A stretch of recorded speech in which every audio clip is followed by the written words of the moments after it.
عليكم ورحمة الله وبركاته. أعوذ بالله من الشيطان الرجيم.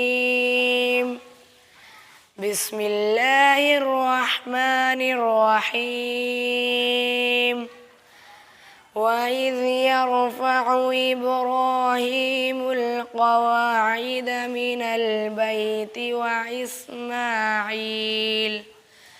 ربنا تقبل منا إنك أنت السميع العليم ربنا واجعلنا مسلمين لك ومن ذريتنا أمة مسلمة لك وأرنا مناسكنا وتب علينا إنك أنت التواب الرحيم ربنا وابعث فيهم رسولا منهم يتلو عليهم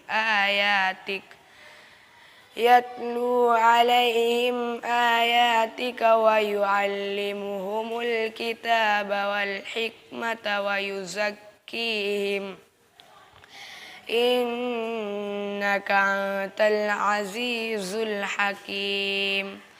صدق الله العظيم.